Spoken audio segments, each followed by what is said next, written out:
नमस्कार. संवाद प्रतिवाद या आमच्या विशेष कार्यक्रमामध्ये आपल्या सगळ्यांचं मनापासून स्वागत. स्वामी तिन्ही जगाचा आई विना भिकारी असं म्हटलं जातं. मातृत्व, आईपण ही स्त्रीच्या आयुष्यातील सगळ्यात मोठी आनंदाची अशी घटना असते. पण हे मातृत्व, आईपण इतकं सहजासहजी मिळत नाही. बऱ्याचदा प्रसूती ही अत्यंत जटिल, गुंतागुंतीची असते. असं म्हणतात की बाळंतपण म्हणजे स्त्रीचा पुनर्जन्म असतो आणि काही अंशी खरं आहे ते. पण कोल्हापुरामध्ये स्त्रीरोग प्रसूती याबद्दल एक नाव इतकं आश्वासक आहे की हजारो लाखो गृहिणींना, मातांना या रुग्णालयानं नवसंजीवनी दिली आहे. त्यांच्या आयुष्यामध्ये आनंद फुलवलेला आहे. अपत्य प्राप्ती होणं यासारखा त्या कुटुंबामध्ये आनंद असत नाही आणि तो आनंद मिळवून देण्यासाठी सातत्यानं आपल्या ज्ञानाचा कस लावणारे डॉक्टर सतीश पत्की म्हणजे कोल्हापूरचं खऱ्या अर्थानं भूषण आहे. आज मी डॉक्टर सतीश पत्की यांना आमच्या स्टुडिओमध्ये बोलवलेलं आहे. त्यांच्याकडून मला जाणून घ्यायचं आहे त्यांच्या आजवरच्या प्रवासाविषयी. पत्की हॉस्पिटल आणि केवळ हॉस्पिटल नव्हे तर रिसर्च सेंटर या माध्यमातून त्यांनी केलेल्या कामाविषयी. आणि म्हणून मी आज आमच्या स्टुडिओमध्ये मनापासून स्वागत करतो डॉक्टर सतीश पत्की सरांचं. सर, तुम्ही आणि उज्ज्वला पत्की, तुम्ही दाम्पत्य, तुम्ही गेली काही वर्ष सातत्यानं कोल्हापूरकरांच्या सेवेत आहात. मी मुद्दाम सेवा हा शब्द वापरतोय कारण डॉक्टरी पेशामधून सेवा हा शब्द दुर्दैवानं कमी होत चाललाय, पण तुम्ही तो जपलेला आहे. आणि त्यामुळं अनेक रुग्णांशी तुमचं जे नातं आहे ते मी अत्यंत जवळून बघितलेलं आहे. सौहार्दाचं, प्रेमाचं, मानाचं, आदराचं नातं तुम्ही जपलेलं आहे. तुमची सुरुवात कशी झाली डॉक्टर व्यवसायाची? म्हणजे तुम्हाला लहानपणापासून डॉक्टर व्हायचं होतं का? आणि मग गायनॅक व्हायचं तुम्ही कधी ठरवलं? आणि मग तुम्ही कुठे शिक्षण घेतलं? ॲक्च्युली खरं सांगायचं तर मला बायोलॉजी हा विषय आवडत नव्हता. आणि मी इंजिनिअरिंगच्या अत्यंत प्रतिष्ठित समजणाऱ्या UDCT ह्या कॉलेजमध्ये मी ॲडमिशन घेतली होती 1977. पण केमिकल इंजिनिअरिंगमध्ये. आणि त्याच्यानंतर काही दिवसानंतर माझ्या लक्षात आलं, एक 15-20 दिवसानंतर किंवा महिन्यातच म्हणा, की आपल्याला मेडिकलला पण ॲडमिशन मिळते आणि तेही फील्ड आश्वासक आहे, तर तिथं जायला काही हरकत नाही. म्हणून तुम्हाला पटणार नाही, पण मी इंजिनिअरिंगच्या कॉलेजचे 1 महिना केल्यानंतर मेडिकलला ॲडमिशन घेणारा शेवटचा विद्यार्थी ठरलो. कारण घ्यायचं का नाही इथपर्यंत माझी हे मनात डायलेमा होता. पण मग तुम्हाला मेडिकलला जावं असं का वाटलं? मग मेडिकलला असं वाटलं की त्याच्यामध्ये संशोधनात्मक काम करण्यासारखं आणि महत्त्वाचा मुद्दा म्हणजे जे काही संशोधन आहे त्याचा ह्युमन बिईंगशी रिलेटेड आणि ह्युमन ॲप्लिकेशन, क्लिनिकल ॲप्लिकेशन ज्याला आपण म्हणतो, की ज्याचा उपयोग मानवजाती करता येईल आणि ज्याचा संपर्क सतत ह्युमन रिलेशनसाठी येईल असं वाटलं. म्हणून मी मेडिकलकडे वळलो. पण मग तुमच्या घरात या पूर्वीच्या पिढीमध्ये कोणी डॉक्टर नव्हतं? मी पहिला डॉक्टर आमच्या सगळ्या घरामधला. काय सांगता? कारण जनरली डॉक्टरांचा मुलगा किंवा मुलगी डॉक्टर हे समीकरण असतं, पण तुम्ही तुमच्या घरामधले पहिले डॉक्टर. अगदी. आणि तसं तुम्ही गायनॅक सारखं क्षेत्र निवडलं. बरोबर. तुमचं वैद्यकीय शिक्षण झालं कुठे? माझं MBBS पर्यंत शिक्षण झालं मिरज मेडिकल कॉलेजला, गव्हर्नमेंट मेडिकल कॉलेजला. आणि त्याच्यानंतर मला खरा तर टर्निंग पॉईंट असा मी म्हणेन की MD करता मला पुण्याला BJ मेडिकलला ॲडमिशन मिळाली. आणि तिथं मला खरे टीचर्स किंवा गुरु असे भेटले की ज्यांच्यामुळे हे जे वंध्यत्व क्षेत्र जे आहे म्हणजे स्त्रीरोग आणि प्रसूती ही फक्त प्रसूती किंवा डिलिव्हरी किंवा गर्भाशयाची ऑपरेशन्स ह्याच्यापुरतं मर्यादित नसून त्याच्यात सुद्धा अनेक प्रकारचं संशोधन आणि वंध्यत्वाकरताचे उपचार, तेव्हा जे टेस्ट ट्यूब बेबी वगैरे हे अत्यंत नवीन आणि अगदी प्राथमिक अवस्थेत होतं. किती सालचं बोलताय तुम्ही? 1982-83. बरं. तर ते इतकं मोठं आहे क्षेत्र आणि त्याची व्याप्ती एवढी प्रचंड आहे हे मला पुण्यात गेल्यामुळे जाणवलं. आणि त्यामुळे मी म्हणेन की मी पुण्याला जे गेलो तो माझा टर्निंग पॉईंट ठरला. तुम्ही MBBS कधी पूर्ण केलं? MBBS 1981 साली पूर्ण केलं. त्यानंतर MD 82 ला पुण्याला गेलो. अच्छा. पण मग MD करत असतानाच तुमच्या मनामध्ये संशोधनाची बीजे रोवली गेली. अगदी. मला सांगा की तुम्ही गायनॅक झालात, त्यानंतर प्रॅक्टिसला सुरुवात केली.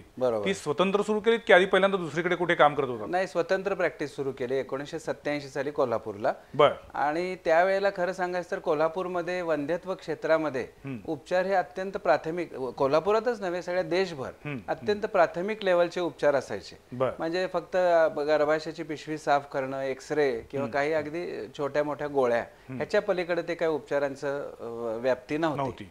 त्यामुळे आम्हाला वाटलं काय की हे क्षेत्र आता वंध्यत्व असणारे खूप पेशंट असायचे तेव्हा सुद्धा. वंध्यत्व म्हणजे मूल नसणं, अपत्य न होणे, किंवा मूल होताना अडथळे निर्माण होणं म्हणजे वंध्यत्व. अगदी बरोबर. आणि त्यावेळेला वंध्यत्व चिकित्सा हा तसं म्हटलं तर नवीनच ब्रँच असेल. नवीनच ब्रँच होती की इन्फर्टिलिटी ओपीडी किंवा इन्फर्टिलिटी क्लिनिक किंवा मूल नसणाऱ्या पेशंटसाठी स्पेशल काहीतरी उपचार असतात ही त्यावेळेस संकल्पनाच नव्हती.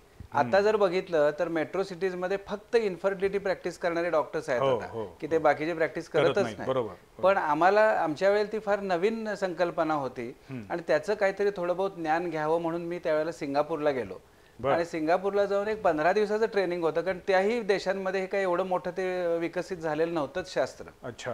कारण भारतातल्या पहिल्या टेस्ट ट्यूब बेबीचा जन्म झाला 1985 साली मुंबईमध्ये. आणि त्याच्यानंतर हे संशोधन सगळं थंडावलेलंच होतं. याचं कारण असं की तिथून येणारी इक्विपमेंट त्यावेळेला येत नव्हती, किंवा हे जे आता मोबाईल्स म्हणा, कॉम्प्युटर्स म्हणा, हे काहीच विकसित झालेले नव्हते. त्याच्यामुळे हे तंत्रज्ञान हे जे होतं हे फार विकसित भारतामध्ये झालेलं नव्हतं. मग त्याच्यानंतर मी ते जे 15 दिवसाचं फक्त एक ओरिएंटेशन प्रोग्राम तिथून शिकून आलो. आणि त्याच्यानंतर 1 वर्ष आमच्या हॉस्पिटलमध्ये एक आम्ही ॲनिमल हाऊस डेव्हलप केलं होतं. म्हणजे पुण्याहून आम्ही त्या नॅशनल इन्स्टिट्यूट ऑफ व्हायरॉलॉजी मधून काही रॅट्स आणत होतो, पांढरे उंदीर जे असतात ते, आणि त्यांच्यामध्ये त्यांना इंजेक्शन्स देऊन त्यांची बीजं डेव्हलप करून ती बीजं बाहेर काढून घेऊन आणि मेल रॅट्सचे, पुरुष रॅट्स जे असतात त्यांचे स्पर्म घेऊन त्यातनं गर्भ बनतायत का ह्याचा आम्ही 1 वर्षभर अभ्यास केला. म्हणजे दिवसभर आमची ही रेग्युलर गायनेकची प्रॅक्टिस असायची, डिलिव्हरीज, ऑपरेशन्स, ओपीडी पेशंट हे सगळे. आणि संध्याकाळच्या वेळेला, रात्रीच्या वेळेला आम्ही हा संशोधनाचा अभ्यास 1 वर्षभर केला. आणि त्याच्यामुळे आम्हाला एक जो कॉन्फिडन्स आला की बाबा आपण हे करू शकतो. आणि त्याच्यानंतर मग आम्ही पहिला हा टेस्ट ट्यूब बेबीचा प्रयत्न आणि पहिलं जे संशोधन आहे ते 1995 साली केलं. आणि पहिल्याच प्रयत्नाला यश आलं आणि त्या पेशंटला मुलगा झाला. आणि कोल्हापूरच्या पहिल्या टेस्ट ट्यूब बेबीचा जन्म 1996 साली झाला. तो तुमच्या हॉस्पिटलमध्ये? आमच्या हॉस्पिटलमध्ये. पण त्यानंतर 1996 पासून आजपर्यंत टेस्ट ट्यूब बेबी अंतर्गत तुमच्या सेंटरमधून किती मुलांचा जन्म झालाय? हजारो मुलांचा जन्म झाला टेस्ट ट्यूब बेबी द्वारे.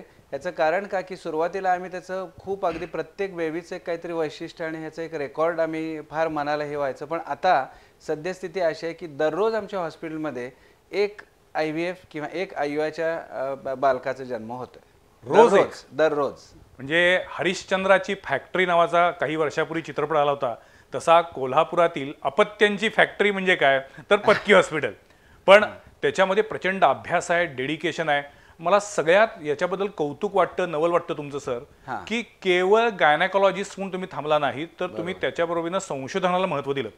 तुम्हाला पहिल्यांदा ज्या वेळेला टेस्ट ट्यूब बेबी सेंटर कोल्हापुरात सुरू करावं असं वाटलं, त्यावेळेला थोडीशी भीती नाही वाटली, शंका नव्हती मनात? कारण तो काळ असा होता की मूल होत नाही, अपत्य होत नाही म्हणल्यावरती देवाकडे जावा, नवस बोला, ते अंगारे धुपारे घ्या, अघोरी प्रकार व्हायचे, मांत्रिकांकडे जायचं, असले सगळे प्रकार होते. म्हणजे मूल न होणं म्हणजे देवाचा कोप आहे, अशा पद्धतीची भावना होती. अशा वेळेला तुमच्याकडे जेव्हा पेशंट यायचे तेव्हा त्यांना समजावताना, त्यांना कन्व्हिन्स करताना कधी तुम्हाला त्रास झाला होता का? खूप त्रास. म्हणजे काय की हे ज्ञानच किंवा हे हा दरवाजाच लोकांच्यासाठी खुला नव्हता, नवीनच होता. त्याच्यामुळे टेस्ट ट्यूब बेबी म्हणजे नेमकं असतं का, टेस्ट ट्यूब बेबी हे आपलं स्वतःचं असतं का, दुसरा मुद्दा टेस्ट ट्यूब बेबी म्हणजे 9-9 महिने ते मूल प्रयोगशाळेत वाढवतात आणि नंतर बाळ आपल्याला मिळतं का, असे नाना शंका त्या पेशंटना असायच्या. आजही आहेत. पण आज काय झालं की अशी सेंटर्स आणि हे गावोगावी आणि सगळीकडे त्याचा एवढा प्रचार झाला की मी नेहमी म्हणतो की एखादं शास्त्र जेव्हा विकसित व्हायचं असेल तेव्हा त्याचा प्रचार आणि त्याचा हा सगळीकडे व्हायला पाहिजे. जसं हृदयाची शस्त्रक्रिया जेव्हा होती, आम्ही त्यावेळेस शिकत असताना डॉक्टर मांडके त्यावेळेला नवीन त्या हृदय शस्त्रक्रियेमध्ये होते, नीतू मांडके. आणि त्यांना ते हृदयाचं ऑपरेशन सांगण्यासाठी इतके त्याला कष्ट घ्यायला लागायचे की हे ऑपरेशन करा म्हणजे तुमची तब्येत बरी होईल, हे पटायचं नाही लोकांना. पण आता खेडेगावातला सुद्धा माणूस म्हणतो की मला हृदयाचं जर हे आलं तर मी बायपास करतो किंवा अँजिओप्लास्टी करतो. तसं जेव्हा सुरुवातीला हे जेव्हा IVFचं शास्त्र होतं टेस्ट ट्यूब बेबीचं, तेव्हा ते नेमकं शास्त्र काय, त्याचा उपयोग आपल्याला आहे का, त्याचा खर्च कोट्यावधी रुपये येतो का, लाखो रुपये येतो का, अशा नाना शंका लोकांना असायच्या, जोडप्याला असायच्या, घरच्या नातेवाईकांना असायच्या. आणि आपल्या मीडियामध्ये सुद्धा त्याचं ज्ञान लोकांच्यापर्यंत पोहोचलेलं नव्हतं. त्यामुळे आम्हाला पेशंटना जशी जागृती करायची किंवा काउन्सिलिंग करायचा भाग होता, तसाच लोकांच्या मध्ये सुद्धा ह्या शास्त्राबद्दल अवेअरनेस निर्माण करण्याचं पण एक मोठं आश्वासन होतं. पण सर टेस्ट ट्यूब बेबी म्हणजे नेमकं काय होतं? टेस्ट ट्यूब बेबी मध्ये काय करतात की नैसर्गिक दृष्ट्या जेव्हा गर्भधारणा होत नाही तेव्हा पत्नीची जी स्त्री बीज असतात ती आपण शरीराच्या बाहेर काढून घेतो. ओके. त्याच्यानंतर पतीचे शुक्रजंतू बाहेर घेतो आणि त्यांचं एकत्रीकरण किंवा मिलन किंवा फर्टिलायझेशन प्रयोगशाळेत केलं जातं. म्हणजे जी घटना नैसर्गिकदृष्ट्या गर्भाशयात होते, फॅलोपियन ट्यूब मध्ये होते, ती घटना आपण प्रयोगशाळेत करतो आणि मग प्रयोगशाळेत साधारणपणे 4 ते 5 दिवस आपण तो गर्भ वाढवू शकतो. त्याच्या पुढे गर्भ वाढवता येत नाही. 5 दिवसानंतर तो एका पेशीचं रूपांतर अनेक पेशीमध्ये होऊन ब्लास्टोसिस नावाचा एक मोठ्या प्रकारचा गर्भ तयार होतो आणि तो झालेला गर्भ मग पुन्हा त्याचं रोपण त्याच मातेच्या गर्भाशयात करता येतं आणि मग पुढे जे काय एकदा रोपण त्याचं झालं, एकदा का प्रेग्नन्सी झाली की ते गरोदरपण मग इतर सामान्य महिलांच्या प्रमाणे गरोदरपण, प्रसूती हे सगळं त्या पद्धतीनं होतं. पण मग आता त्यानंतर आलं सरोगसी मदर. अगदी बरोबर. Surrogate mother. सरोगसी म्हणजे नेमकं काय? मग सरोगसी म्हणजे असा विषय आहे की ज्या पेशंटमध्ये स्त्री बीज तयार होत आहेत, ओके, स्पर्म मिस्टरांचे चांगले आहेत, गर्भ तयार केला, पण पुढे तो वाढवण्यासाठी कुठेतरी मातेचा गर्भाशय पाहिजे ना. पण त्या इंडिव्हिज्युअल स्त्रीचं जर गर्भाशयात जर काहीतरी फॉल्टी असेल, दोष असेल, जन्मता गर्भाशय नसलेले पेशंट असतात किंवा काही पेशंटमध्ये ऑपरेशन करून गर्भाशय काढून टाकलेलं असतं, काही पेशंटमध्ये गर्भाशयाचं टीबी किंवा हे इन्फेक्शन असतं, तर त्यांच्यामध्ये त्या गर्भाचं रोपण तिथं होऊ शकत नाही. म्हणजे तुमच्याकडे बी चांगलं आहे पण शेवटी ते पेरण्यासाठी जमीन चांगली पाहिजे, ज्याच्यातून झाड उगवणार. त्याच्यामुळे अशा प्रसंगी तो गर्भ तयार झाला, त्यांचाच गर्भ आहे, तो जेनेटिकली त्यांचाच गर्भ आहे, पण दुसऱ्या एखाद्या स्त्रीच्या गर्भाशयामध्ये तो वाढवतात. 9 महिन्याचं गरोदरपण, डिलिव्हरी ही क्रिया त्या महिलेची होणार आणि झाल्यानंतर बाळ त्यांनी ह्या जोडप्याला द्यायचं. तर ह्यांना जेनेटिक पेरेंट्स म्हणतात. पण म्हणजे मग तसं म्हटलं तर टेस्ट ट्यूब बेबीच्या बरोबर उलटी प्रक्रिया सरोगसी मध्ये आहे. म्हणजे टेस्ट ट्यूब बेबी मध्ये बाहेर मिलन होतं आणि तो गर्भ त्याच मातेच्या गर्भात जातो. अगदी बरोबर. इथे मात्र असं आहे की तो गर्भ फक्त दुसऱ्या मातेच्या गर्भात जातो. अगदी बरोबर. गर्भ निर्मिती ही तिथपर्यंत ती स्टेप सारखीच, पण पुढे वाढ ह्या पेशंटच्या ऐवजी दुसऱ्या पेशंट मध्ये केली जाते. आणि तशा प्रकारे कोल्हापूरमध्ये आपल्या ह्या आमच्या सेंटरमध्ये जे सरोगेट मदरचं पहिली जी प्रसूती झाली ती 2006 साली झाली, 2005-6 साली झाली.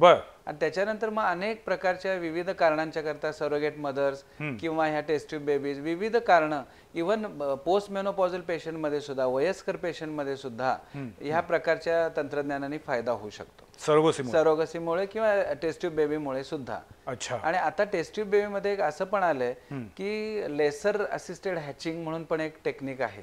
त्याच्यामध्ये गर्भ हा आपण ट्रान्सफर करायच्या वेळेला त्या गर्भावर काही प्रक्रिया करून त्या जेणेकरून त्याचं रोपण चांगलं होईल. ह्याचं बेसिक अगदी साधं तत्व असं आहे की चांगल्या दर्जाचा गर्भ प्रयोगशाळेत निर्माण करणं आणि चांगल्या दर्जाचं गर्भाशयाचं आवरण तयार करणं. ह्या 2 गोष्टी झाल्या की जसं जमिनीत बी पेरून झाड उगवावं तसं ते बी पण चांगलं पाहिजे आणि ती जमीन पण चांगली पाहिजे. ह्या दोन्ही करता मेहनत घ्यायला पाहिजे की उच्च दर्जाचा गर्भ प्रयोगशाळेत बनवायचा कसा. आणि ह्याच्याकरता संशोधन चालू आहे की जे स्त्री बीज मिळाले, स्पर्म मिळाले, पण तो गर्भ अत्यंत उच्च दर्जाचा कसा बनवता येईल. त्याचं प्रयोगशाळेतलं वातावरण म्हणजे कसं आहे की जी गोष्ट नैसर्गिक घडते गर्भाशयामध्ये, ट्यूबमध्ये, ती आपण घडवायला लागलोय प्रयोगशाळेमध्ये. म्हणजे थोडक्यात आपण निसर्गाच्या बरोबरीनं आपल्याला जायचंय, निसर्गासारखं आपल्याला वातावरण तयार करायचं. आपली स्पर्धा निसर्गाशी आहे, त्याच्यामुळं तसं वातावरण तयार करायचं आणि मग तो उच्च दर्जाचा गर्भ बनवायचा. ह्याच्यासाठी ही विविध प्रकारची संशोधनं, विविध प्रकारच्या कल्चर मीडिया, विविध प्रकारचे इन्क्युबेटर ज्याच्यामध्ये हे गर्भ वाढतात, ते सगळ्या प्रकारची इक्विपमेंट त्याचा आता विकास होत होत होत एवढा आलाय की अतिशय उत्कृष्ट दर्जाची उपकरणे ही आमच्या प्रयोगशाळेत आहेत. पण सर, ज्या पद्धतीनं आर्टिफिशियल इंटेलिजन्स बद्दल प्रश्नचिन्ह निर्माण आहेत, बरोबर, रोबो बद्दल प्रश्नचिन्ह निर्माण आहेत, म्हणजे रोबोटिक आता सगळ्या एकूणच आपल्या घडामोडी किंवा एकूणच कामं व्हायला लागलेली आहेत, टेक्नॉलॉजी ती आलेली आहे, पण रोबोटिक टेक्नॉलॉजीचा गैरवापर किंवा आर्टिफिशियल इंटेलिजन्सचा गैरवापर याच्याबद्दल आता चिंता व्यक्त होतीये. त्याच पद्धतीनं भविष्यामध्ये अशा पद्धतीनं कृत्रिम गर्भधारणा आणि त्यातून जीवाचा जन्म हे वेगळे काही प्रश्नचिन्ह निर्माण करणार नाही. खरं सांगायचं तर आतापर्यंत जगामध्ये, आता मी आमच्या हॉस्पिटलमध्ये हजारो म्हटलं तर जगामध्ये millions of test tube baby जन्माला आलेले आहेत. म्हणजे पण टेस्ट ट्यूब बेबी जरी जन्माला आल्या तरी पुन्हा त्यांची वाढ नैसर्गिकरित्या त्या गर्भाशयातच होते. आता तुम्ही जे म्हणताय त्यानुसार पूर्णपणे गर्भाच्या बाहेर नाही, 9 महिने गर्भाच्या बाहेर गर्भ आपण वाढू शकणार नाहीच ना. आजही विज्ञानाच्या त्या मर्यादा आहेत, अगदी मर्यादा आहे. तिथे आपण निसर्गाशी स्पर्धा करू शकत नाही. पण जो 5 दिवसाचा जो कालावधी आहे, मला सांगायचा विषय होता की 5 दिवसाचा जो गर्भ आपण बनवतो त्यामध्ये त्याला इतक्या चांगल्या रीतीने त्याचं पोषण केलं जातं की असा स्टडी एक दिसून आला की टेस्ट ट्यूब बेबीद्वारे झालेली जी मुलं आहेत त्यांच्यामध्ये सुरुवातीला अशी शंका होती, जेव्हा अगदी पहिली एक 50-100 जेव्हा मुलं जन्माला आली सगळ्या जगभरात, तेव्हा वाटत होतं की ही मुलं बाबा बौद्धिकदृष्ट्या चांगली असतील का नाही, कारण त्यांचं प्रयोगशाळेत निर्मिती झाली आहे किंवा त्यांचे शारीरिक काय त्यांच्यात व्यंग असेल का, तर त्यांच्यात कोणत्याही प्रकारची कमतरता शारीरिक किंवा बौद्धिक अशी दिसून आलेली अजिबात नाही आहे. आणि ऑन द अदर हँड असं दिसून आलं की ही मुलं इतर ह्याच्यापेक्षा सुद्धा जास्त हुशार आहेत, किंबहुना जास्त हुशार आहेत. बर, म्हणजे हे सिद्ध झालेलं आहे. हे सिद्ध झालेलं आहे. आणि ह्याचा कारण म्हणजे तुम्ही एखादी गोष्ट मुद्दामून जसं कल्चर करावं मोती एखादा, तशा प्रकारे कल्चर केलेले एम्ब्रिओ चांगल्या दर्जाचे आहेत. आणि आता ते शास्त्र त्याच्याही पुढे गेलंय की ते एम्ब्रिओ जे आहेत त्या एम्ब्रिओची सुद्धा तुम्ही बायोप्सी घेऊन त्यातला उच्च दर्जाचा जो एम्ब्रिओ आहे ज्याच्यात कुठलाही आजार नाही आहे किंवा काही नाही असा गर्भ घेऊन सुद्धा तुम्ही ट्रान्सफर करून निरोगी बालक जन्माला येऊ शकता. काय तंत्रज्ञान झपाट्यानं विकसित होत चालले आणि वैद्यकशास्त्र तर असं आहे की इथे रोज नवनवीन काय ती घडत असतं. मला तुमच्याकडनं हे जाणून मला खूप आवडेल. म्हणजे आज मी तुम्हाला बोलवण्याचं कारण तेच आहे की पत्की हॉस्पिटल म्हणजे केवळ गायनेकॉलॉजिस्ट म्हणून डॉक्टर उज्ज्वला पत्की आणि डॉक्टर सतीश पत्की एवढी ओळख नाही आहे, तर त्याच्याबरोबरीनं पत्की रिसर्च सेंटर हे माझ्या दृष्टीनं खूप महत्त्वाचं आहे आणि खूप उत्सुकतापूर्ण आहे. काही दिवसांपूर्वी सर आपण एक जुळ्यांचा आणि तिळ्यांचा मेळावा घेतला होता. बरोबर, ट्विन्स ज्याला आपण असं म्हणतो, म्हणजे जुळी मुलं. हो हो. मुळात अशी जुळी मुलं तयार कशी होतात? म्हणजे एकाच गर्भामध्ये 2 मुलं वाढतात त्यावेळी तो गर्भ लहान पडत नाही त्यांना? जुळ्यांचा प्रश्न असा आहे की जुळी व्हायची कारणं अनेक आहेत. या टेस्ट ट्यूब बेबीमध्ये सुद्धा थोडंसं जुळ्यांचं प्रमाण जास्त आहे, कारण कधी कधी आम्ही ट्रान्सफर करताना 2 गर्भ ट्रान्सफर करतो आणि दोन्हीचं रोपण सुद्धा होऊ शकतं. तर ते एक त्यातलं कारण हे झालं टेस्ट ट्यूब बेबीचं कारण. पण नैसर्गिक दृष्ट्या सुद्धा जुळ्यांचं प्रमाण बऱ्यापैकी असतं. तर त्या जुळ्यांच्या मध्ये 2 प्रकारची जुळी असतात. एक जे असतं ते 2 वेगवेगळी स्त्री बीज आणि 2 वेगवेगळे स्पर्म ह्याच्यातून 2 वेगवेगळे गर्भ तयार झाले, पण एका वेळेला तयार होऊन त्याचं रोपण झालं. ते अशा प्रकारची जी जुळी असतात ना त्याला डायझायगॉटिक म्हणतात. म्हणजे ती दोन भाऊ असतील, 2 बहिणी असतील किंवा भाऊ बहीण असेल आणि त्यांच्यात साम्य हे नैसर्गिक जेवढं भाऊ बहिणीत किंवा भावाभावात साम्य असेल तेवढंच असणार आहे. त्यांचा ब्लड ग्रुप सारखा असेल असं नाही किंवा दिसण्यात सारखेपणा असेल असंही नाही. तर ही अशी जुळी झाली, ही सामान्य जुळी म्हणतात. आणि असामान्य वेगळी म्हणजे काय की एकच गर्भ असतो सुरुवातीला, पण त्याची डिव्हिजन एकापासून 2 गर्भ तयार होतात आणि मग त्यांच्यामध्ये जेनेटिक्स त्यांचं सारखं, त्यांचा ब्लड ग्रुप सारखा, त्यांचा सेक्स म्हणजे दोन्ही भाऊच असतील किंवा दोन्ही बहिणीच असतील, अशा प्रकारची ती मोनोझायगॉटिक म्हणतात. म्हणजे आयडेंटिकल ट्विन, दिसायला अगदी हुबेहूब सारखी. तर ऍक्च्युली आम्ही जेव्हा आमच्या प्रॅक्टिसला 25 वर्ष पूर्ण झाली म्हणजे 2013 साली, त्यावेळेला सगळा डेटा जुना काढून बघितला आणि त्यावेळेला लक्षात आलं की आतापर्यंत जवळजवळ तोपर्यंत, आता तर त्याच्यात आकड्यात खूप वाढ झाली आहे, तर तोपर्यंत 450 जुळी आणि 7 तिळी अशी 2013 साली तो 450 जुळी म्हणजे 900 मुलं आणि 7 तिळी म्हणजे ती 21 मुलं. तर अशा मुलांना सगळ्यांना आम्ही पत्र पाठवली आणि त्यांचा एक फॉलोअप घेऊन त्यांच्यावर एक संशोधनात्मक एक प्रोजेक्ट करावा का अशी कल्पना सुचली. आणि त्याला इतका उत्स्फूर्त प्रतिसाद मिळाला की त्या कार्यक्रमाला कोल्हापुरातलीच नव्हे तर देशातून सगळीकडे जी मुलं मोठी मोठी होती, अगदी लातूर, नांदेड, औरंगाबाद, बेंगलोर आणि परदेशातून सुद्धा मुलं मोठी जी झालेली होती, जी जुळी होती आणि तिळी होती, तर ती सगळी त्या कार्यक्रमाला उपस्थित झाली. आणि एवढी संख्या प्रचंड की आपलं शाहू स्मारक त्यावेळेला कमी पडलं आणि त्याची नोंद लिम्का बुक ऑफ रेकॉर्ड मध्ये झालेली आहे. वा, पण तुमचं संशोधन काय होतं त्यावेळी? तर त्याच्यामध्ये आम्ही काय केलं होतं की ती सगळी जुळी, कारण आम्ही जन्म झाल्यावर देताना तर लहान लहान मुलं सगळी ती सारखीच दिसतात, पण नंतर जी मुलं ही आली त्यावेळेला त्या सगळ्या मुलांचे आम्ही फोटोग्राफ्स, त्यांचे फिंगरप्रिंट, त्यांचे ब्लड ग्रुप हे सगळं त्यांचं आम्ही स्टडी करून ॲनालिसिस केलं आणि त्यात आम्हाला असं आढळून आलं की त्याच्यामध्ये 35 जोड्या अशा होत्या जुळ्यांच्या, त्या 450 पैकी 35 होत्या की ती आयडेंटिकल होती. म्हणजे ती 2 मुलं, कारण ती त्यावेळेला त्या कार्यक्रमाला आलेली मुलं अगदी 1 दिवसाच्या जुळ्यांपासून ते 25 वर्षाच्या जुळ्यांपर्यंतची मुलं होती ती. तर 25 वर्षाचं एक जुळं होतं कोल्हापुरातलंच आपल्या, आता ती मुलं इंजिनियर म्हणून पुण्यात आहेत. तर ती इतकी दिसायला सारखी की एक गेला तर दुसरा आपल्याला कळणार नाही की हा, त्यांचे घरचे अनुभव सुद्धा आम्हाला खूप गमतीशीर वाटले की आई वडील सुद्धा कधी कधी मुलांच्या ओळखण्यात चुका होतात, शाळेतले शिक्षक चुका होतात, एका मुलाने दंगा केला तर दुसऱ्याला मार बसलेला आहे, असे अनेक प्रसंग त्यांनी आम्हाला सांगितले. तर त्यांच्यामध्ये सगळं सारखं, जीन्स पण सगळे सारखे. आणि मग त्यावेळेला आम्ही म्हणलं काय की त्यावेळेला आपलं हे गव्हर्नमेंट ऑफ इंडिया त्यावेळेला त्यांचं ते फिंगरप्रिंट्स आणि आधार कार्डाचे हे होता प्रोजेक्ट होता, तर त्याला पूरक काही फंडिंग मिळतात का बघू देत म्हणून आम्ही ते संशोधन केले की त्या 35 जुळ्यांच्या मध्ये सगळं सारखं असून सुद्धा त्यांचे फिंगरप्रिंट आम्ही घेतले आणि DY पाटील मेडिकल कॉलेजच्या अॅनाटॉमी डिपार्टमेंट बरोबर एक आम्ही कोलॅबोरेटिव्ह रिसर्च केला आणि त्यात असं आढळलं की त्यांचे फिंगरप्रिंट मात्र भिन्न असतात. अच्छा. म्हणजे जरी ते जेनेटिकली सारखे असले, सगळं सारखं असले तरी फिंगरप्रिंट मात्र त्यांचे वेगळे असतात. म्हणजे जे आपलं डिजिटल इंडियाचं जे त्यावेळेला हे आहे तर त्याला ही फाइंडिंग पूरक आहे, त्याला एक पुश मिळाला. की पण मग तसंच जसे फिंगरप्रिंट वेगवेगळे आहेत तसेच आय रेटिना असणार, तर तोही प्रोजेक्ट एक आमचा वेगळा चालू आहे की ती फाइंडिंग पण असू शकतील. म्हणजे आता आम्ही अजून केलेलं नाही, ते पण असू शकतील निश्चितपणा.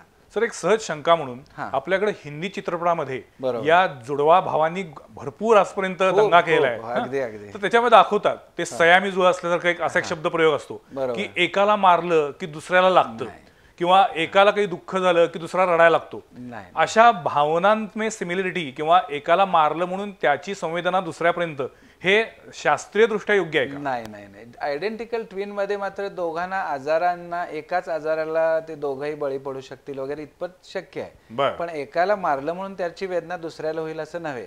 आता आमच्याकडचं एक जुळा असा आहे, त्यातून आम्हाला हे आणखी सिद्ध झालं, म्हणजे जे पुस्तकात वाचलेलं होतं ते, की त्या जुळ्यांपैकी एक मुलगा जन्म झाल्यावरच तो आपल्या आजोबांच्याकडे कलकत्त्याला राहतो आणि दुसरं जे आहे ते कर्नाटकामध्ये राहतं मूल. आता ती दोन्ही मुलं झाली 14-14 वर्षांची, तर त्यांच्यात दिसायला साम्य अगदी आहे, पण त्यांच्या स्वभावामध्ये, त्यांच्या आवडीनिवडीमध्ये, त्यांच्या खाण्यामध्ये, त्यांच्या शिक्षणामध्ये एवढं प्रचंड जमीन आसमानाचा फरक आहे. अच्छा, म्हणजे शेवटी पुन्हा तुम्ही त्यांना जसं वागणूक देता, जसे संस्कार देता, त्यानुसार त्यांची जडणघडण होत राहते. अगदी बरोबर आहे. आणि तुम्ही जी आता ही सगळी फाइंडिंग्स म्हणताय, या फाइंडिंग्सचा आता ही कंटिन्युअस प्रोसेस आहे, म्हणजे तुम्ही जुळ्यांच्या आणि तिळ्यांच्या बद्दल हा जो काही तुम्ही संशोधन केलेलं आहे त्याच्यात आता पुढे अजून काही तुम्ही करताय का त्यामध्ये? नाही, आता जुळ्यांची संख्या आणखी वाढत चाललेली आहे, खूप जुळे आता होत आहेत, झालीत आतापर्यंत सुद्धा. तर त्यांच्या हे जुळ्यांचं गरोदरपण हे सुद्धा फार मोठं एक आव्हान आहे. कारण काय आहे, जुळ्यांच्या मध्ये त्या मातेला गरोदरपणात ब्लड प्रेशर वाढणं किंवा त्यांच्यामध्ये प्रीमॅच्युअर डिलिव्हरी, अबॉर्शन्स हे पण प्रमाण खूप आहे. त्यांच्यामध्ये डायबेटीस त्या मदर्समध्ये प्रेग्नन्सीमध्ये असणं, ही खूप कॉम्प्लिकेशन्स होतात. तर जुळ्यांचं गरोदरपण एक हाय रिस्क प्रेग्नन्सी अशी समजली जाते, हाय रिस्क प्रेग्नन्सी आहे ती. कारण जिथं ज्या गर्भाशयामध्ये किंवा ज्या मातेमध्ये एकच मुलाने राहायचं तिथे ही गर्दी होते, जुळी किंवा तिळी, आणि त्यामुळे त्या ओव्हर क्राउडिंगचे साईड इफेक्ट त्या मदरवर सगळे व्हायला लागतात. आणि ते इफेक्ट्स आपल्याला जे साईड इफेक्ट्स आहेत ते कसे कमी करता येतील ह्याच्यावर पण संशोधन चालू आहे की जेणेकरून जुळ्या तिळ्यांची प्रसूती सुद्धा नॉर्मल प्रमाणे होईल आणि मुलं पण चांगली होतील. पण सर, एखाद्या दाम्पत्यानं ठरवलं की आपल्याला जुळं मूल हवंय, तर असं ठरवून जुळी मुलं जन्माला देणं शक्य आहे का वैद्यकशास्त्रानुसार? कठीण आहे. म्हणजे एखाद्या याच्यामध्ये प्लॅनिंग करू शकतात की स्त्री बीज जास्त प्रमाणात बनावीत म्हणून काही औषधं गोळ्या असतात, त्याच्यामुळे दर महिन्याला जे एकच स्त्रीबीज तयार होतं. निसर्गाचं प्लॅनिंग कसं आहे की दर महिन्याला एकच स्त्रीबीज तयार होतं, त्यामुळे एकच स्त्रीबीजातून एकच गर्भ होऊन एकच मूल व्हावं असं निसर्गाने ह्युमनच्या बाबतीत ठरवलेलं आहे. प्रत्येक प्राण्याच्या बाबतीत निसर्ग हा फार मोठा ठरवणार आहे. त्याला कोण देव म्हणा, निसर्ग म्हणा आणि काय म्हणा, पण त्यामुळे ह्युमन स्पेसिस मध्ये एकच मूल व्हावं ही निसर्गाची इच्छा आहे. प्राण्यांच्या मध्ये बघतो आपण की अनेक मल्टीफिटल असतात, म्हणजे अनेक त्यांना पिल्ली होतात, कारण त्यांचं लाईफ पण कमी असतं, त्यांच्या क्वालिटीला पण तेवढं महत्व नाही, क्वालिटी ऑफ लाईफला. ह्युमन मध्ये सगळ्यात माणसाचा जन्म हा फार महत्वाचा आणि सगळ्यात इव्हॉल्व समजतात, आणि त्यामुळेच कदाचित निसर्गाने एका वेळेला एकच मूल वाढावं आणि ते हायेस्ट क्वालिटीचं व्हावं ही निसर्गाची योजना असावी. पण काही वर्तमानपत्रामध्ये आपण बातम्या वाचतो की एका महिलेनं 5 मुलांना जन्म दिला, 7 मुलांना जन्म दिला. हे खरं असतं का? असतं पॉसिबल आहे, शक्य आहे. म्हणजे 11 मुलं सुद्धा झालेले पेशंट ऑन रेकॉर्ड आहे. 11 मुलं सुद्धा 11 मुलांना जन्म दिले अशी पण पेशंट आहेत. पण ही सगळी खूप कॉम्प्लिकेटेड, कारण काही प्रिमॅच्युअर होतात, ह्या मुलांना परत इन्क्युबेटर मध्ये ठेवावं लागतं, त्यात त्यांचं सर्वायवल, त्यात त्यांच्या कंडिशन्स व्यवस्थित राहतील असं नाही, बौद्धिक वाढ चांगली होईल असं नाही. म्हणून जे निसर्गाचा जो नियम आहे की एकच मूल व्हावं, म्हणून हल्ली IVF मध्ये सुद्धा, टेस्ट ट्यूब बेबी मध्ये सुद्धा आम्ही आता ह्या स्टेजला आलोय की गर्भ डेव्हलप आम्ही करतो.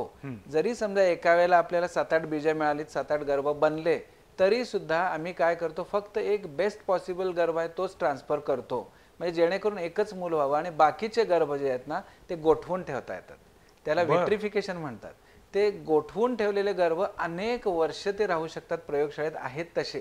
काय सांगता? आणि मग ते मूल त्या पेशंटला, आता एक पेशंट आमच्याकडे अशी पण आहे, म्हणजे अनेक आहेत असे की त्या पेशंटला आम्ही सुरुवातीला टेस्ट ट्यूब बेबीची ट्रीटमेंट केली, 1999 सालची गोष्ट आहे. आणि त्यावेळेला त्यांचे 8 गर्भ बनले. 8 गर्भ बनल्यानंतर त्यावेळेला आम्ही त्यातले 3 गर्भ ट्रान्सफर केले आणि बाकीचे 5 गोठवून ठेवले. त्या पेशंटला गरोदरपण झालं, सक्सेसफुल झालं आणि त्या पेशंटने एका मुलीला जन्म दिला. ती मुलगी पुढे 5 वर्षे झाल्यानंतर ते परत जोडपं माझ्याकडे आलं गोव्याहून की आपले मागचे डॉक्टर साहेब ते जे गर्भ आहेत ते पुन्हा ट्रान्सफर करून बघूया का. बघूया म्हटलं. मग ते गर्भ पुन्हा आम्ही ट्रान्सफर केले, त्यातनं त्यांना परत एक मुलगा झाला. तर त्यात गंमत अशी ह्याच्यात की ह्या मुलांची जर वय म्हणलं, शास्त्रीय दृष्ट्या वय एक्झॅक्टली सेम आहे, बरोबर, पण क्रोनॉलॉजिकली जर लौकिक दृष्ट्या जर बघितलं तर मात्र त्यांच्यात 5 वर्षाचं अंतर आहे. कारण का 5 वर्ष ती गोठवलेल्या अवस्थेत होती. तर ह्याचा खूप फायदा आहे. तसंच स्पर्म सुद्धा फ्रीजिंग करू शकतो आपण, स्पर्म सुद्धा. आता स्पर्म फ्रीजिंगचाही तुम्हाला उपयुक्तता मी सांगतो, पुरुष शुक्राणू. पुरुष शुक्राणू. तर त्याचा फायदा असा की उपचारांच्या वेळेला काही वेळेला हजबंड उपलब्ध होऊ शकत नाहीत, काही वेळेला मिस्टर परदेशामध्ये असतात, काही वेळेला मिस्टर मिलिटरीमध्ये असतात की त्यांना वेळोवेळी उपचाराला येऊ शकत नाहीत. तर त्यांचे स्पर्म आपण गोठवून ठेवू शकतो आणि पेशंटवर उपचार करत असताना ते स्पर्म आपण वापरू शकतो. तसंच आणखी एक अत्यंत त्याचा उपयुक्त झालेला एक म्हणजे केस आमच्या डोळ्यासमोरची अशी कोल्हापूरची की इथल्या ग्रामीण भागातलं एक जोडपं होतं. लग्नाला अगदी थोडे महिने झाले बिचाऱ्यांच्या, एक 7-8 महिने झाले आणि त्या नवऱ्याला कॅन्सर डिटेक्ट झाला, मोठ्या आतड्याचा. अरे बापरे. कॅन्सर डिटेक्ट झाल्यानंतर त्याला ते केमोथेरपी, रेडिओथेरपी, सर्जरी हे सगळं करायला लागणार होतं आणि त्याच्यामुळे त्याचे जे शुक्रजंतू तयार व्हायची क्षमता टोटल बंद होणार होती. त्यावेळेला ते जोडपं माझ्याकडे आलं, म्हणजे आई वडील घेऊन आले की बाबा असं असं हे होणार आहे आणि डॉक्टरने सांगितलं की पुढे ह्यांना आपत्तीप्राप्ती होणार नाही, तर काय करता येईल का. तर त्याचे आम्ही स्पर्म त्यावेळेला घेऊन आमच्याकडे फ्रीज करून ठेवले. त्याच्यानंतर तो मुलगा पुढे ऑपरेशनसाठी विविध ठिकाणी गेला, रेडिएशन सगळं झालं आणि त्याचा स्पर्म काउंट नंतर 0 झाला दुर्दैवाने ठरल्याप्रमाणे. पण ते जे गोठवलेले स्पर्म आमच्याकडे होते ते घेऊन उपचार केले आणि त्या पेशंटला परत एक मूल झालं आणि त्याच्यामुळं त्यांना जे अदरवाईज मूल झालंच नसतं तर ते ह्या टेक्नॉलॉजीचा हा फायदा त्यांना निश्चितपणाने झाला. काय तंत्रज्ञान झपाट्यानं बदलत चाललंय, पण तरी सुद्धा डॉक्टर पत्की सर सांगतायत की निसर्ग हा सर्वश्रेष्ठ आहे. त्यांच्याकडे इतका मोठा अनुभव आहे, इतके अनेक किस्से आहेत आणि सगळ्यात महत्त्वाचं म्हणजे त्यांचं आजवरचं जे काही संशोधन आहे हे सगळं मानव जातीला उपयुक्त ठरावं, पूरक ठरावं ही त्यामागची तळमळ आहे आणि त्यासाठी ते प्रयत्न करत आहेत. अजूनही खूप काही मला जाणून घ्यायचं आहे, पण एक छोटासा ब्रेक घेऊया आणि ब्रेक नंतर पुन्हा एकदा डॉक्टर सतीश पत्की सरांशी बोलूया.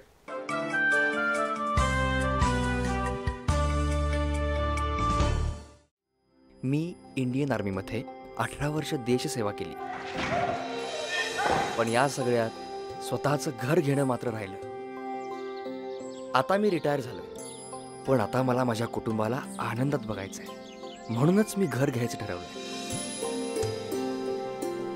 माझ्या आयुष्यात अशक्य असणाऱ्या गोष्टी मला सहज मिळत गेल्या, कारण माझा माझ्यावर पूर्ण विश्वास होता. घराच्या बाबतीतही असंच झालं. घाटगे डेव्हलपमेंटचा गृहयोग प्रकल्प मला पाहिल्या आवडला. त्यातच त्यांनी मला प्रधानमंत्री आवास योजनेचाही लाभ मिळवून दिला आणि आमचं स्वप्न पूर्ण झालं. देशसेवा करून रिटायर झालेल्या तात्यासाहेब दिंडेंना स्वतःचं घर मिळालं आणि त्यांच्या प्रयत्नांना साथ दिली ती घाटगे डेव्हलपमेंटनं. तेव्हा आजच संपर्क साधून आपल्या हक्काच्या घराचं स्वप्न पूर्ण करा. आता घर म्हणजे केवळ स्वप्न राहणार नाही, ते होईल सत्य. कारण प्रत्येकाला हक्काचं घर असणं हे आहे आता राष्ट्रीय मिशन आणि त्यासाठीच आमचं पॅशन. पूजा ग्रुप सादर करत आहे अभिनव योजना, स्वगृह योजना. घरासाठीचं तुमचं बजेट किती, कोणत्या भागात घर घेऊ इच्छिता आणि किती खोल्यांचा फ्लॅट हवा याची माहिती पूजा ग्रुपच्या स्वगृह योजनेच्या अर्जात नमूद करा आणि गृहप्रकल्प उभारणीचे जणू भागीदार बना. लोकसहभागातून जनकौल लक्षात घेऊन साकारेल घराची स्वप्नपूर्ती. पूजा ग्रुपचा बांधकाम क्षेत्रातील प्रदीर्घ अनुभव, सामाजिक बांधिलकी आणि तुमचा सहभाग यातून उभी राहील एक नवी गृह चळवळ. जिथे असेल सहभागाचे धोरण आणि स्वघराचे तोरण. संपर्क पूजा ग्रुप स्वगृह योजना, भक्ती पूजा नगर, मंगळवार पेठ, कोल्हापूर. टोल फ्री क्रमांक 1800-123-1633.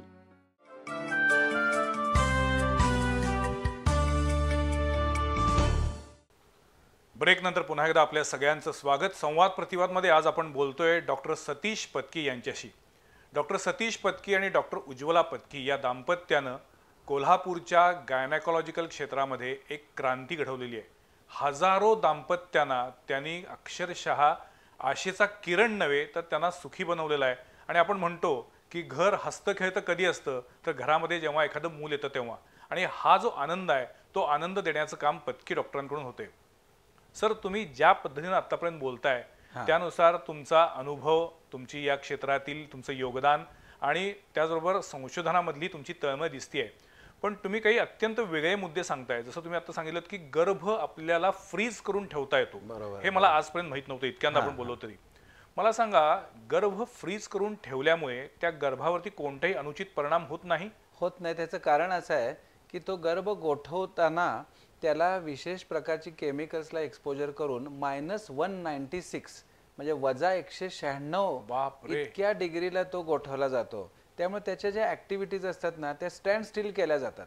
जे पूर्वीच्या काळात आपण ऐकायचो की हायबरनेशन मध्ये जायचे, काही हिमालयामध्ये वगैरे, तशा प्रकारचे हे गोठवून गेल्यामुळे त्यांची मेटाबॉलिक ऍक्टिव्हिटी, त्यांच्या ऍक्टिव्हिटी सगळ्या नील करून त्या आहे तसाच तो थांबलेला असतो. पण असं किती वर्ष ठेवता येतं? कितीही वर्ष. मात्र त्याचा तो मेंटेनन्स जो -196 ला राहणं हे अतिशय आवश्यक आहे. आणि त्याच्यापेक्षा टेम्परेचर जर जास्त झालं तर मात्र त्याची ऍक्टिव्हिटी सुरू झाली की त्याचं लाईफ हे कमी होणार. त्यामुळे ते -196 ला त्याला ठेवलं पाहिजे, अगदी प्रिसाइजली मेंटेन केलं पाहिजे, ठेवलं पाहिजे.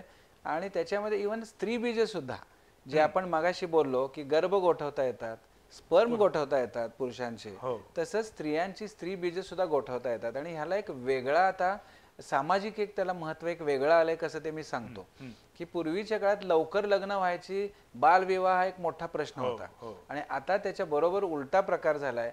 मेट्रो सिटीज मध्ये मुलींचे शिक्षण लवकर होत नाहीत, लग्नाची वय वाढलेली आहेत. लग्न झालं तरी सुद्धा करिअरमुळे मूल आम्हाला एवढ्या लवकर नको, आम्हाला चांगल्या नोकऱ्या पाहिजेत, आम्हाला चांगली करिअर करायचे. आणि त्यामुळे एवढ्या लहान वयात म्हणजे एवढ्या वयात आम्हाला मूलबाळ नको, जे आमचं कर्तृत्ववान व्हायचं वय आहे त्यावेळेला आम्हाला हे गरोदर पण नको, अशा म्हणणाऱ्या पण मुलींचं प्रमाण वाढलं. तर त्यांच्यामध्ये काय होतं, स्त्रियांच्या मध्ये बायोलॉजिकल क्लॉक असतं. त्या क्लॉकमुळे साधारणपणे वय वर्ष 35-36 नंतर त्यांची स्त्री बीज जी असतात ना ती कमी कमी होत जातात. त्याची क्वालिटी पण बिघडत जाते. ओके.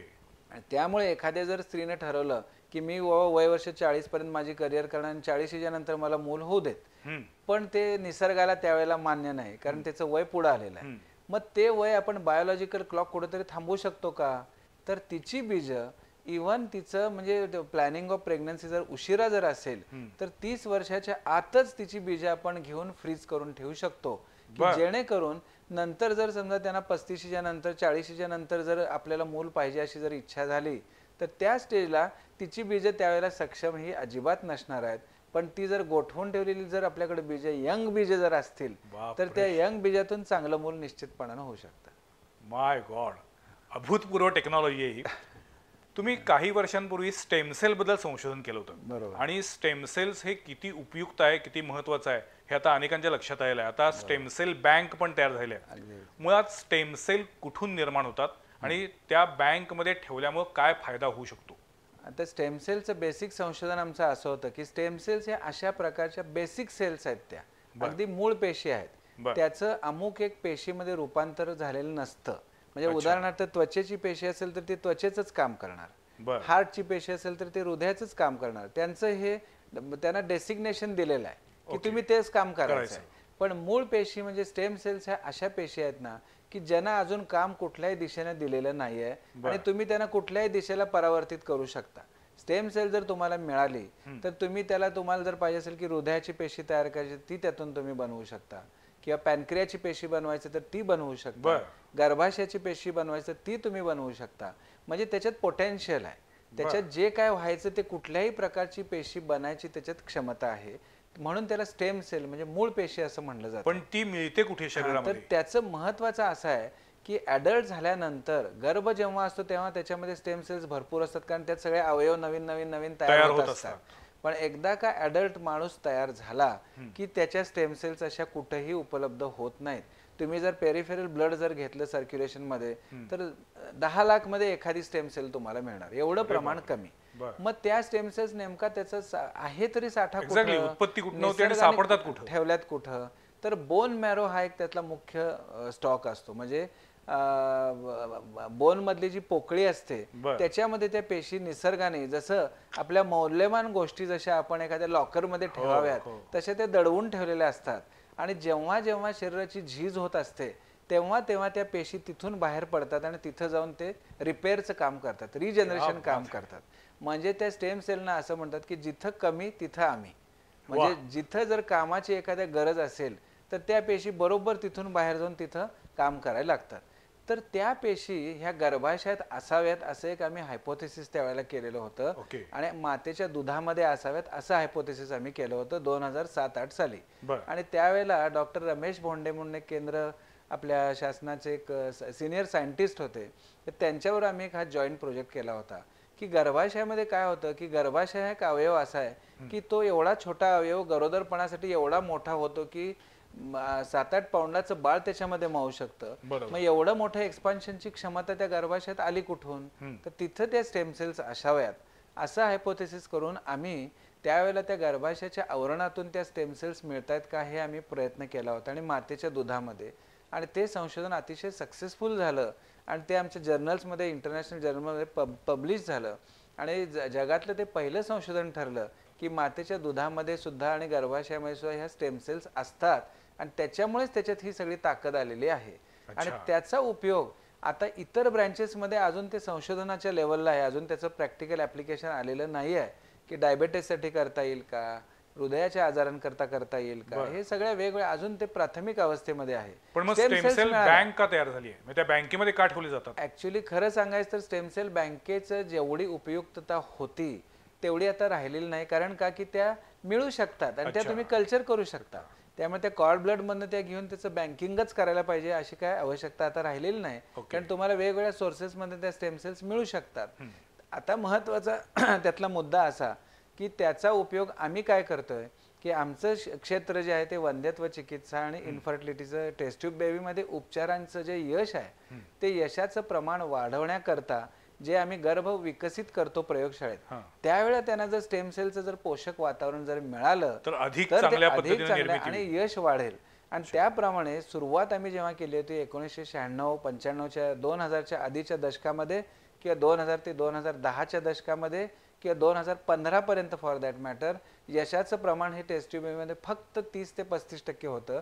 आणि तेच गेल्या 6 महिन्यामध्ये आणि वर्षामध्ये स्टेम सेल ऍप्लिकेशन, लेसरचा उपयोग, हे विट्रिफिकेशन, अशी अनेक, हे कल्चर कंडिशन्स, अशा अनेक गोष्टींची सांगड झाल्यामुळे तुम्हाला पटणार नाही पण यशाचं प्रमाण 70 ते 75% पर्यंत वाढलेलं आहे.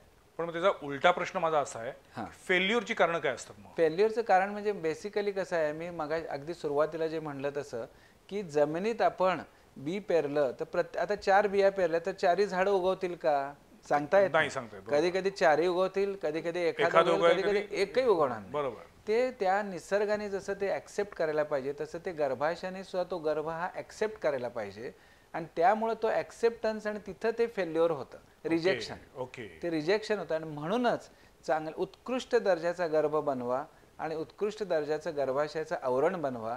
आम्ही तर हल्ली आता गेल्या वर्षीच आमचा एक पेपर पब्लिश झाला आणि एका टेक्स्टबुक मध्ये सुद्धा आमचा चॅप्टर आता त्याच्यावर छापून आलाय की गर्भाशयाचं जे आवरण आहे ते प्रयोगशाळेत आम्ही डेव्हलप केलेलं आहे. मी तेच विचारणार होतो की आर्टिफिशियल गर्भाशय बनवणं शक्य आहे का? गर्भाशय, पूर्ण गर्भाशय बनवण्याचे अजून कुठे जगात हे झालेलं नाही, कारण शेवटी पुन्हा ते निसर्गाची निर्मिती आहे. पण ते आवरण जे आहे ज्याच्यामध्ये गर्भ वाढतो, लेअर जो आहे तो मात्र आम्ही यशस्वीरित्या प्रयोगशाळेत बनवलेला आहे आणि ते टेक्स्टबुकमध्ये सुद्धा आता छापून आलेलं आहे.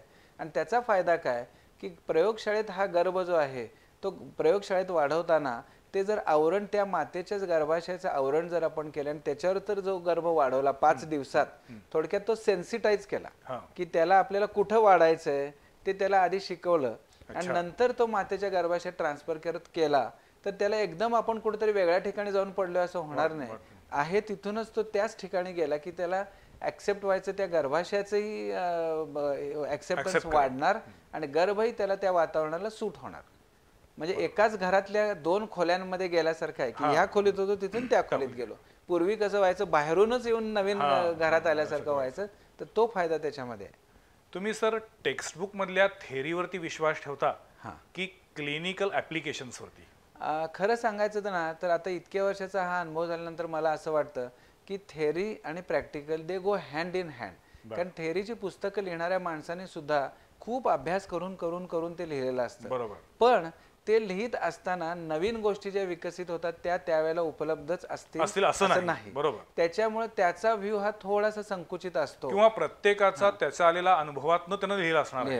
अगदी किंवा बरोबर. त्यांची जी काही विचार करण्याची प्रोसेस आहे, पद्धत आहे, जो अँगल आहे त्या उद्देशाने लिहिलेला असणार आहे. बरोबर. पण तुम्ही जेव्हा प्रत्यक्ष पेशंट तपासता, डिलिव्हरी करता, तिथे येणारे प्रॉब्लेम्स, तिथे येणाऱ्या अडचणी त्या सोडवत असताना अधिक वेगळं शिकायला मिळत असेल. खूप शिकायला. आणि म्हणून मी माझ्याकडे जे स्टुडंट्स असतात सगळे त्यांना मी नेहमी म्हणतो की ती पुस्तकं तुमची लायब्ररीत जाऊन वाचण्यापेक्षा प्रत्येक पेशंट हा पुस्तक नाही ग्रंथ आहे, ग्रंथ.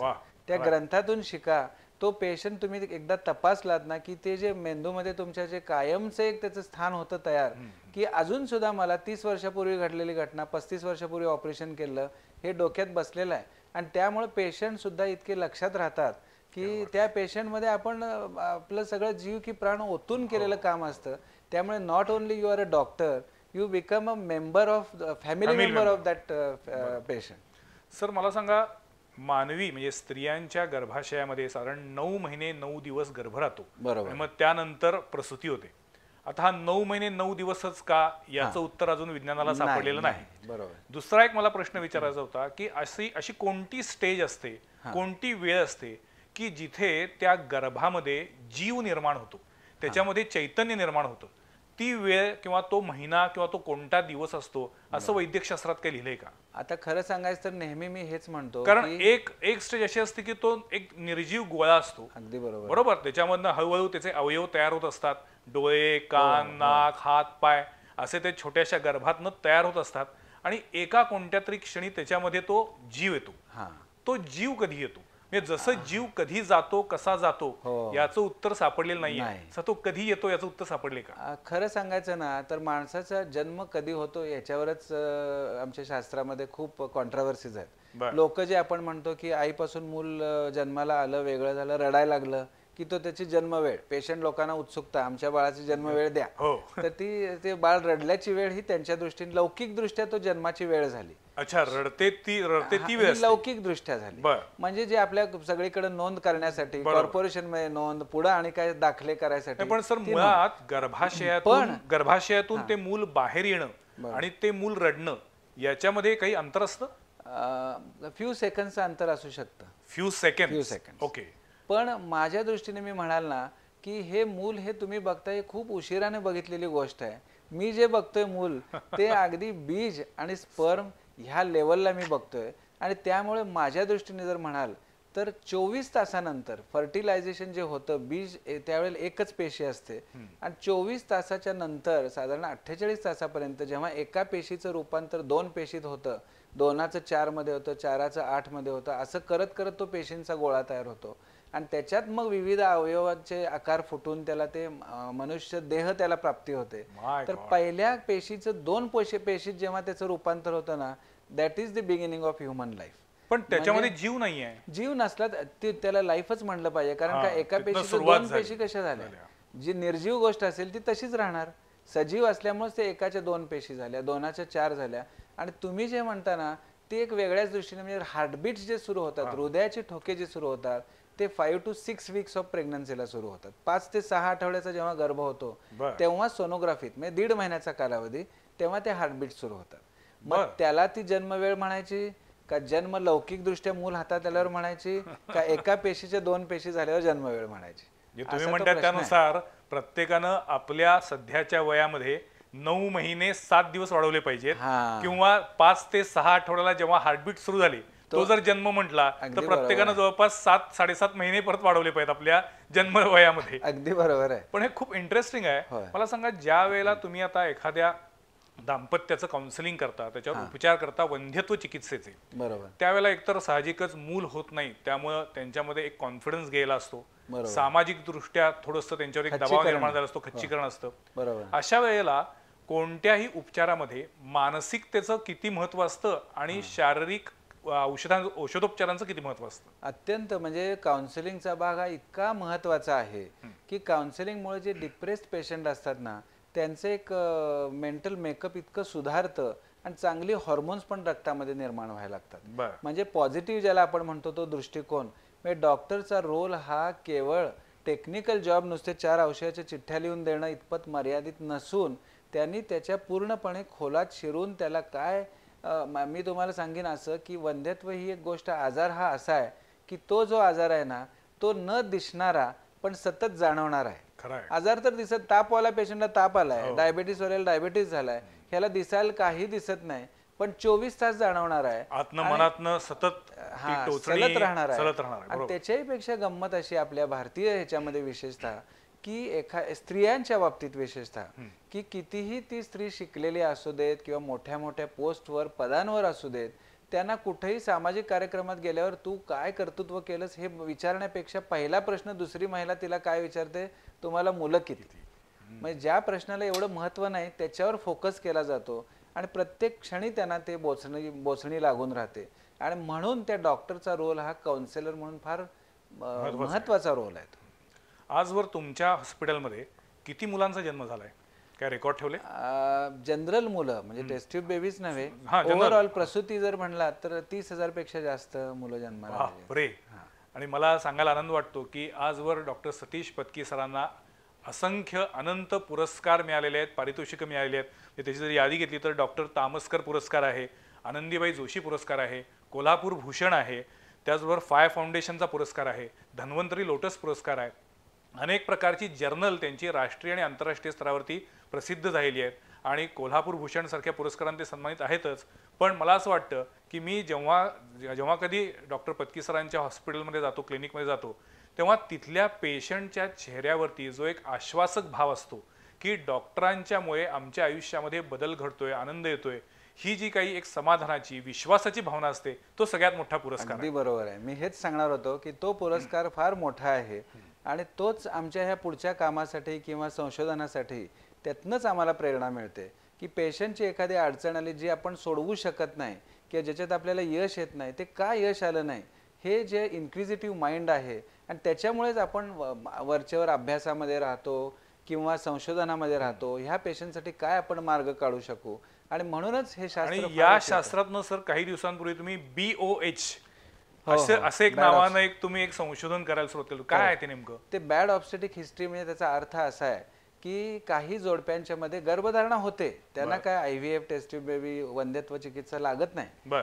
पण तो गर्भ 9 महिन्यापर्यंत ते मूल टिकत नाही. 3ऱ्या महिन्यातच, 4थ्या महिन्यातच, 5व्या महिन्यातच ते लॉस होतो, त्याचा रिपीटेड प्रेग्नन्सी लॉस होतो, गर्भपात होतो. किंवा मुलं जी जन्माला येतात त्यांच्यामध्ये काही ना काही व्यंग असतात त्यांच्यामध्ये, किंवा शारीरिक व्यंग असेल, मेंटल रिटार्डेशन असेल, तर मग ह्या जोडप्यांच्यासाठी सुद्धा एक वेगळा कक्ष आम्ही सुरू केला आहे की त्याच्यामध्ये ज्यांची रिपीटेड अबॉर्शन्स किंवा अनेक मुलं व्यंग असलेली जन्माला येत आहेत, तर त्यांच्यामध्ये सुद्धा हे का घडलं, नेमकं कुठल्या स्टेजला ते चुकलंय आणि मग ते कसं दुरुस्त करता येईल की जेणेकरून पुढचं मूल त्यांना चांगलं मिळेल. ह्याला बॅड ऑब्स्टेटिक हिस्ट्री BOH असं म्हणतात. तर हा एक वेगळा कक्ष आम्ही सुरू केला आहे. त्याच्यासाठी वेगवेगळ्या प्रकारच्या तपासण्या असतात, ज्याच्यात नवऱ्याच्याही आणि बायकोच्याही तपासण्या करून नेमका काय दोष आहे, कशामुळे ते मूल असं होतंय हे बघून आपण हे उपचार करू शकतो. त्याच्यावरचं संशोधन सुरू आहे. खरं तर मला अनेक प्रश्न विचारायचे आहेत पण माझा वेळ मर्यादित आहे. पण मला असं वाटतंय की सर्वसामान्य स्त्रीच्या दृष्टीनं, गृहिणीच्या दृष्टीनं काही त्यांच्या मनातले मूलभूत प्रश्न आहेत ते सुद्धा विचारले पाहिजेत. म्हणजे सुरुवातीला म्हटलं त्यानुसार गर्भारपण सोपं नसतं आणि ते मूल जन्माला येईस तोपर्यंत त्या स्त्रीला काय काय भोगावं लागतं, तिनं कोणकोणती काळजी घेतली पाहिजे, कशा पद्धतीची खबरदारी घेतली पाहिजे, असे अनेक प्रश्न आहेत. त्यासाठी माझी विनंती आहे की आणखीन एका एपिसोडला तुम्ही आमच्याकडे या आणि त्याच्यामध्ये सर्वसामान्य लोकांच्या मनातल्या ज्या काही शंका आहेत त्याच्याबद्दल आपण बोलूया. पण मला आज तरी डॉक्टर सतीश पत्की यांचा एकूणच संशोधनाचा प्रवास, संशोधनातून मिळालेलं फलित आणि त्याचा उपयोग सर्वसामान्य लोकांसाठी कशा पद्धतीनं होतोय हे समजून घेणं अधिक महत्त्वाचं होतं. त्यामुळे आजच्या या एपिसोडचा माझा संपूर्ण फोकस हा त्यांच्या संशोधनाबद्दल, त्यांच्या रिसर्चबद्दल होता. पत्की रिसर्च सेंटर हे कोल्हापुरात काम करते हे आपल्यासाठी अभिमानाची गोष्ट आहे. अनेकांना माहिती नसेल की तिथं रिसर्च म्हणजे नेमकं काय चालतंय. जे सुरुवातीला सर म्हणले त्यानुसार ते पांढरे उंदीर आणून रात्रभर जागून त्याच्यावरती प्रयोग करून त्याचे निष्कर्ष घ्यायचे आणि त्याच्यातून, त्या निष्कर्षातून मानवी आरोग्यासाठी काही चांगले आपल्याला त्यातनं उपाय मिळत आहेत का, काही चांगल्या गोष्टी कळत आहेत का, हे शिकून घ्यायचं हे फार मोठं काम आहे. आणि सर तुम्ही ते करता याबद्दल आम्हाला तुमचा सार्थ अभिमान आहे. Thank you sir. तुमच्या संपूर्ण वाटचालीसाठी आमच्या खूप खूप शुभेच्छा आणि आज तुम्ही आमच्या स्टुडिओमध्ये आलात याबद्दल आभार. नमस्कार. पुढच्या सोमवारी पाहायला विसरू नका आणखीन एका विषयावरील चर्चा, संवाद, प्रतिवादमध्ये. कदाचित पुढच्या सोमवारी मी पुन्हा डॉक्टर सतीश पत्की सरांनाच बोलवेन आणि त्यांना आणखीन काही प्रश्न विचारेन. धन्यवाद.